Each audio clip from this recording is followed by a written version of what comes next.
Hi, everyone. Welcome to another episode of the Climate LinkUP podcast Spotlight.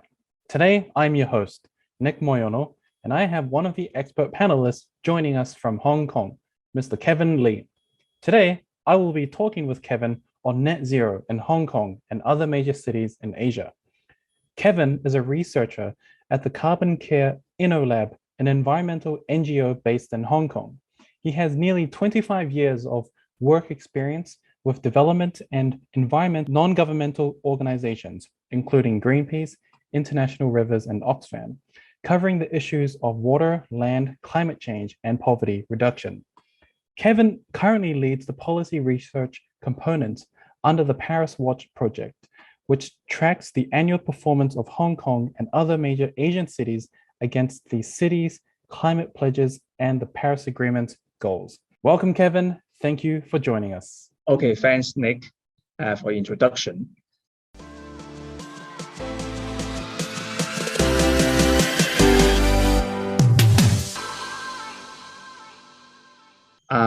So yes, this is Kevin from Carbon Care InnoLab. As Nick introduced, I think I'm now in charge of a project called Paris Watch. So yes, please go ahead with the podcast, and and thanks actually for having me in the podcast section. Thanks. Hong Kong contributes approximately 0.1% of global emissions, which is equivalent to 33,800 metric tons of CO2, majority from the electricity generation, about 60%, transport sector, 20%, and waste, 5%. Can you tell us what is net zero and why is it important to achieve this? Okay, so I think it's important for us to recognize the target net zero, especially for developed cities like Hong Kong, because Hong Kong actually, as you know, is a very well developed city, and create a lot of commercial and consumption activities. So it is important for such city to cut greenhouse gas emissions as close to zero as possible. For IPCC reports actually already shows that clearly, that in order to avert first impacts of climate change, global temperature increase needs to be limited to 1.5 degrees Celsius above pre-industrial levels. But currently, the Earth is actually already about 1.2 degrees Celsius warmer than the pre-industrial periods, and emissions continue to rise. So to keep the global warming to no more than 1.5 degrees Celsius, emissions need to be reduced by 45% by 2030 and reach net zero by 2050. Why do you focus on cities rather than countries? I think cities actually have a significantly higher carbon footprint. The latest IPCC AR6 reports actually provided such evidence. Cities' carbon emissions actually were 62% of the global total in 2015 and increased to over 70% in 2020. In addition to production activities, cities' consumption activities, as actually we call scope 3 activities, actually make significant contribution to global greenhouse gas emissions. Like Hong Kong, actually consumption-based emissions were actually 1.5 times higher of its production-based emissions. So we believe that cities like Hong Kong actually can play a very unique role in mobilizing other cities' climate actions, using its own experiences as a city-state. You recently published a study called Paris Watch 2021, Hong Kong Climate Action Report. You focused on 5 key questions. Question 1, is Hong Kong on track? Question 2, are we transitioning to a low carbon economy by developing renewable energy? Question 3, are we using energy more efficiently in Hong Kong? Question 4, are we adapting to make Hong Kong a safe and healthy city in the face of global heating? And question 5, are we developing the right governance and financial systems to tackle climate change? Is Hong Kong on track to achieve net zero? Well, we think that to a certain extent, yes, it is actually playing its part. Like last year, Hong Kong announced its updated climate action plan to achieve carbon neutrality by 2050, with some concrete targets and measures. However, we are concerned about the less ambitious and robust targets, particularly in the three key greenhouse gas sources, like power generation, buildings, and transport sectors. You mentioned some of the concerns with becoming carbon neutral. And I guess I just want to dive a little bit deeper into what are the challenges and what can be done to overcome them. So, well, one of the major challenges is relatively low renewable energy target within the territory. Currently, Hong Kong has set a target of 7.5 to 10% of energy consumption from renewable sources by 2035 and 15% by 2050. But when we look at Tokyo, they set a target of 50% by 2030. And cities like Singapore and Guangzhou also set a much higher targets in near term.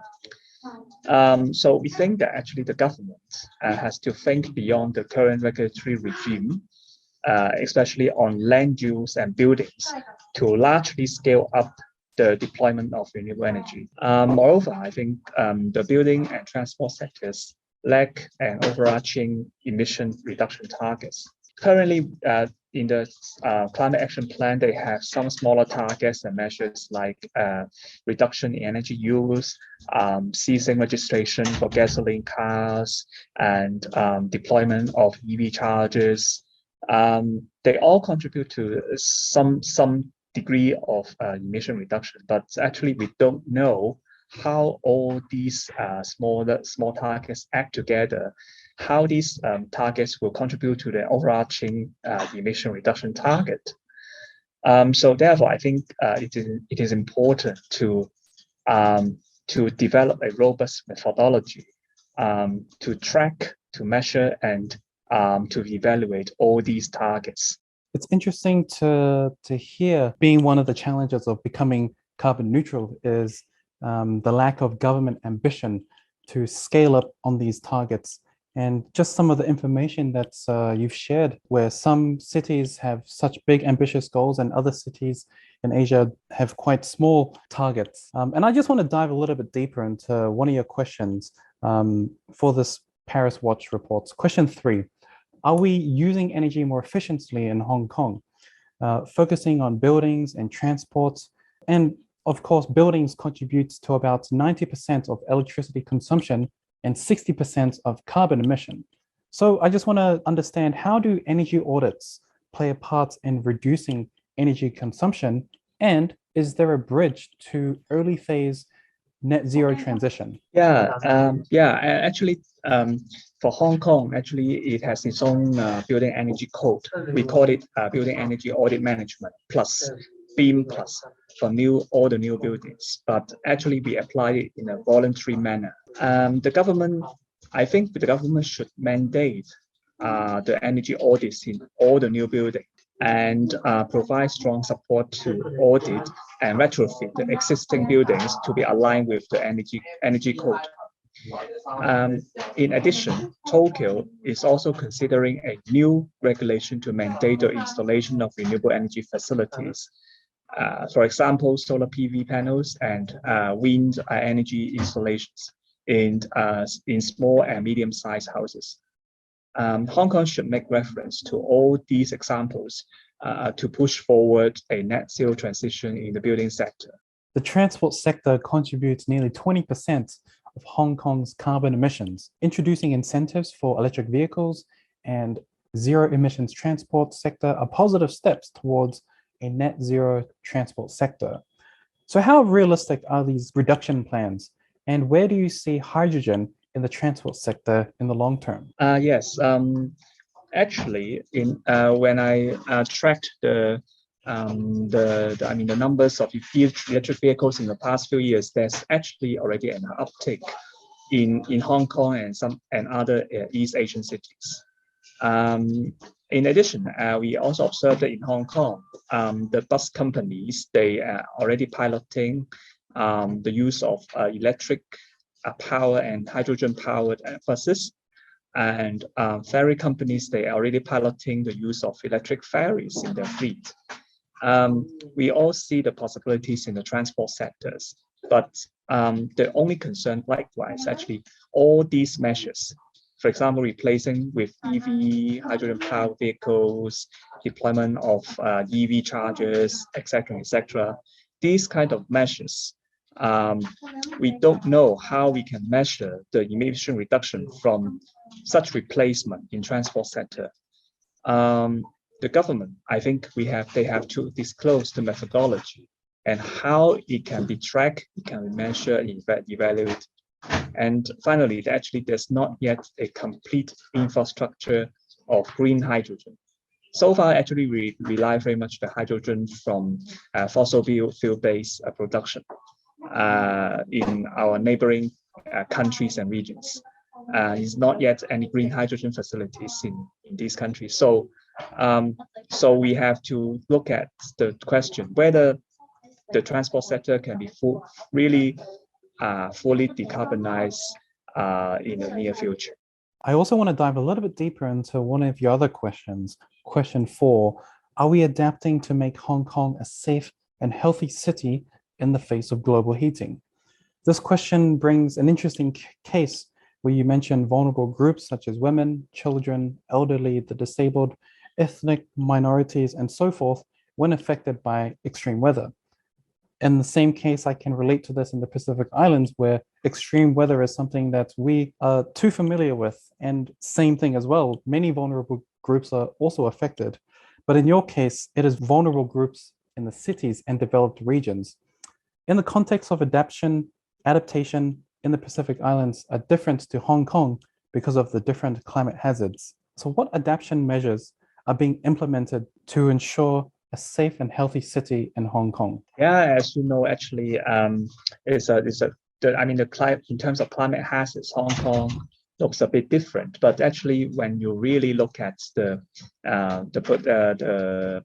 kind of natural disaster in the past decades, indeed, Hong Kong has actually been facing a lot of different natural disasters like typhoons, rainstorms, flooding, and landslides, etc. Actually, but Hong Kong in the past decades, actually, they have been tackling these problems with a good track record and develop a well-managed disaster management system and infrastructure since the 1970s.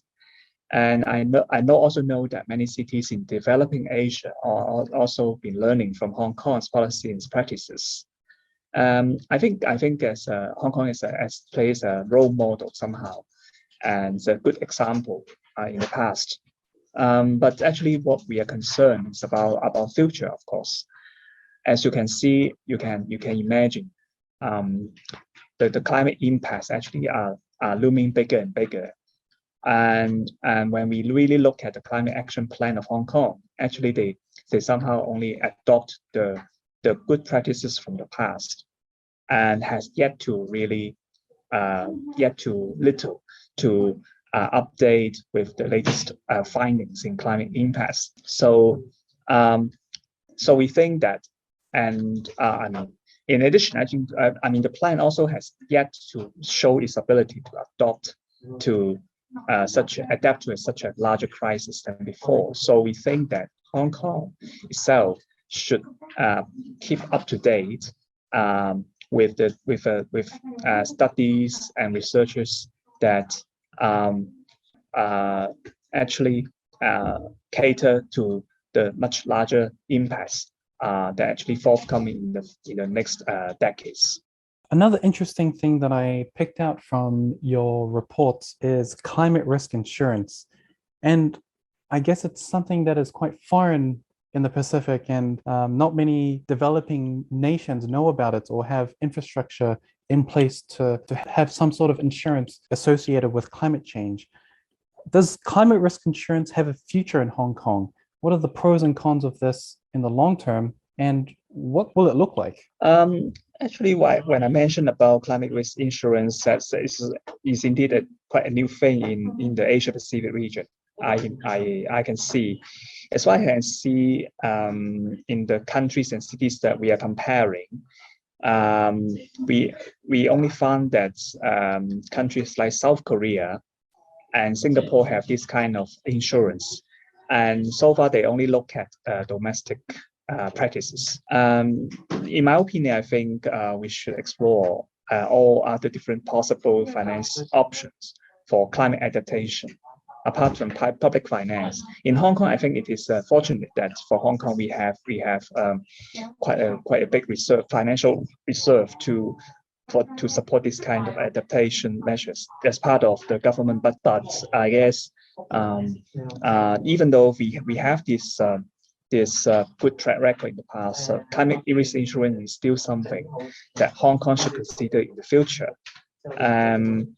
And one thing that probably Hong Kong could play a role in facilitating this kind of climate risk insurance is that the insurance sectors in Hong Kong or in this part of the world, they should study more.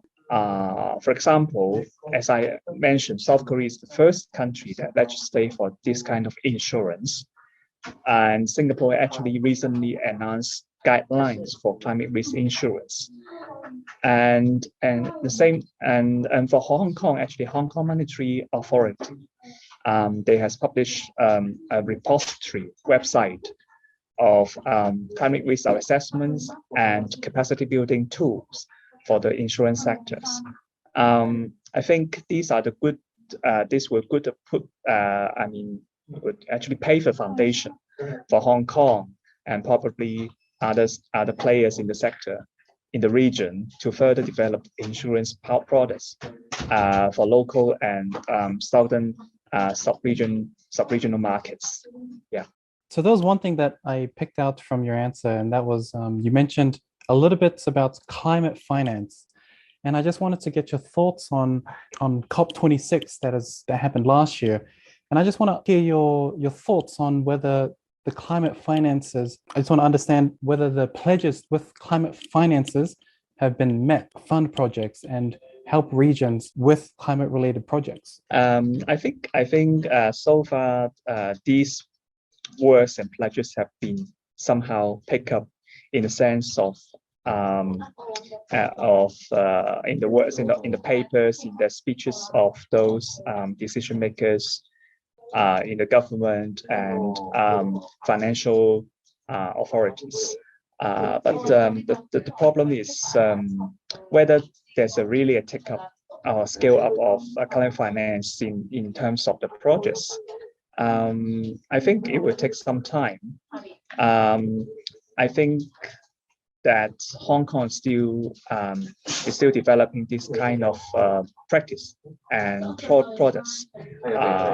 For example, I think for now, as I can see, Hong Kong government actually has launched its green bond schemes for domestic infrastructure projects to increase the on the one hand decarbonization of infrastructure, and on the other hand increase the climate resilience of those projects. And so far they have demonstrated that they have started to be effective in this kind of projects. At the same time, they are also looking at the markets of southern China. And as you can imagine, it is natural to grow the market into southern China, because Hong Kong is actually being merged as a part of this market. I would also hope that actually the Hong Kong Monetary Authority or other financial, the players in the financial sector in Hong Kong could actually look at even farther away from Asia or southern China, looking at Southeast Asia, South Asia, even the Pacific region, that actually there's actually a demand for this kind of finance.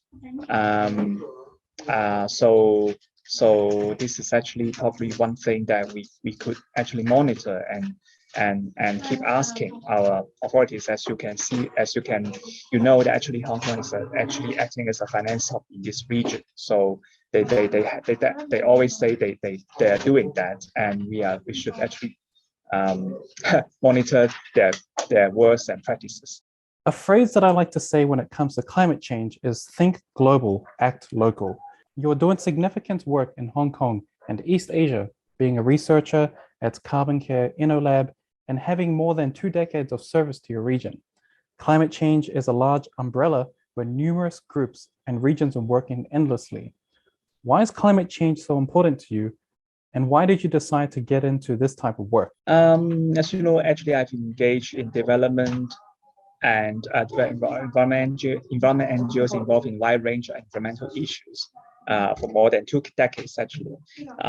Climate change is definitely an overarching issue that encompasses water, air, land, ecosystem, and even meteorological issues. Since I started with my role as a web campaigner in Greenpeace back in 2000, I've begun learning about the impacts of climate change and the advocacy messages. I need to really digest the messages and prepare the mobilization campaigns online. And when I worked with Oxfam, actually part of my advocacy was about sustainable investment. Climate impact of investments is definitely in our radar. Later on, I need to work with local partners on rural development projects. One of their concerns is actually climate change. So we have to assess how climate impacts are factored in the program design and monitor how our program interventions address climate impacts, particularly through gender lens. So, well, climate change is therefore actually part of my work focus from time to time, and has become my primary focus for the current work. Going back to the phrase, think global, act local, you mentioning that your work and your advocacy with your previous work experience, working under the big umbrella of climate change. But I just want to focus locally and I guess try and understand, is there anything specific that you want to see changed in your community with the climate change work that you're doing? Well, we hope that our government will really, by all means, accelerate the energy transition in a just, inclusive manner in light of the climate change emergencies. With the rising ambition in decarbonization, we have to really think beyond the current regulatory regime and see how we can maximize the potential to scale up the deployment of renewable energy and increase the energy efficiency. We also have to make sure the voices of the most vulnerable and disadvantaged groups are heard and included in the planning and decision-making process of all kinds of climate actions. I believe that no one should be left behind in the transition to a low-carbon economy. Thank you, Kevin, for joining us on our podcast at Spotlight. Thank you for sharing a little bit about the work that you do in Hong Kong and in other major cities in Asia. Tune in to our next episode on the Climate LinkUP podcast, Spotlights.